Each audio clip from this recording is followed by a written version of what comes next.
السلام علیکم جی 12 فروری 2021 وفاقی سیکٹریٹ میں ایک دفعہ پھر فائنینس ڈویژن میں آیا ہوں.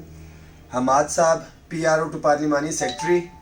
اصل میں تو فائنینس ڈویژن میں آیا تھا سمری کے حوالے سے پتہ کرنے کے لیے کہ کس اسٹیج پہ پہنچ چکی ہے. یہاں سے سمری جا چکی ہے, summary for the cabinet as per commitment. انشاءاللہ تعالی منڈے کو وہ اپروو بھی ہو جائے گی. تمام سیکٹریٹ کے ساتھیوں کا ایک دفعہ پھر شکریہ کہ آپ لوگ ڈر خوف کی بیڑیاں توڑ کے باہر نکلے اور آپ نے میری عزت رکھی, کیونکہ یہی کہا جاتا تھا کہ جب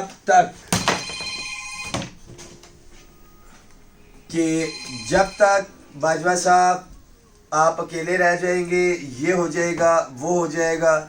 اور حوالات میں بھی میں بیٹھا ہوا تھا تو مجھے یہی خدشات تھے کہ ہم نے میزبانی کرنی ہے اور میں میزبان ادھر بیٹھا ہوں تو سیکٹریٹ کے ساتھی مجھے مایوس نہ کریں. مگر اللہ کا بڑا کرم کہ سیکٹریٹ کے ساتھی ایک ایک بندہ ہی باجوہ بنا ہوا تھا, اور الائنس میں شامل وفاق کی جتنی تنظیمیں تھیں انہوں نے بھی بھرپور کردار ادا کیا ہے اس کے اندر,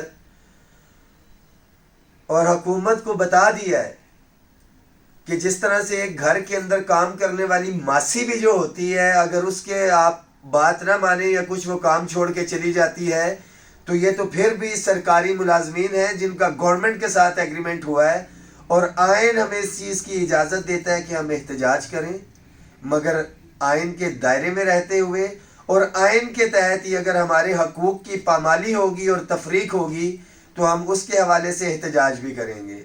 تو الحمدللہ جو ایک تفریق تھی اس کا تھوڑا سا خاتمہ ہوا ہے. جو ہماری تحریک ہے وہ اس ڈسکریمنیشن کو ختم کرنے کے حوالے سے ہے.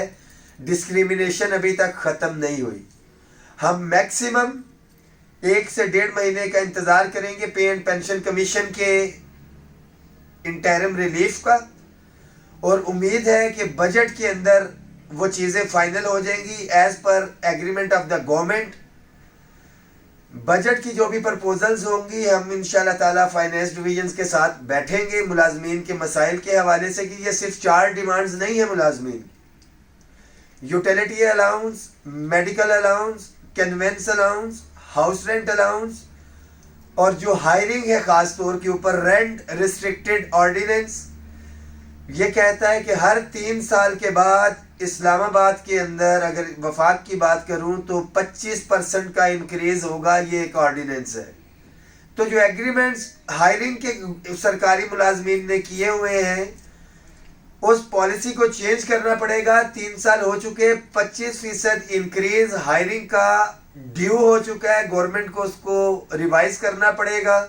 یہ میجر ڈیمانڈز ہوں گی ہماری انشاءاللہ تعالی آنے والے بجٹ کے حوالے سے, اور آپ سے وعدہ ہے کہ یہ جو کمنگ بجٹ ہے اگلے مالی سال کا فائنینشیل ایئر 2021-22 کا, یہ ساری کی ساری ڈیمانڈز ہم پیش بھی کریں گے. اور آپ کو پتہ ہے کہ جو ڈیمانڈ ہم پیش کرتے ہیں الحمدللہ وہ سالڈ ہوتی ہیں, ود جسٹیفیکیشن ہوتی ہیں. اس کو ہم نے اپروو بھی کروایا ہے. تو بجٹ کے حوالے سے آپ سے وعدہ ہے جو تفریق ہے اس کو بھی منیمائز کریں گے ہم. یہ آپ لوگوں کے لیے ہوگا اسپیسیفکلی جو ڈپرائیوڈ کلاس ہے, اس کے ساتھ ساتھ جو ایک انکریز ملنا ہے ایڈ ہاک ریلیف مرج کر کے, اور باقی چیزیں جو میں نے آپ کو بتائی ہیں. یہ ہمارا اگلا چارٹر آف ڈیمانڈ ہے بجٹ کے حوالے سے, اور انشاءاللہ تعالی اس کو ہم پرامن طور پہ ٹیبل پہ بیٹھ کے حل کروائیں گے. بہت شکریہ.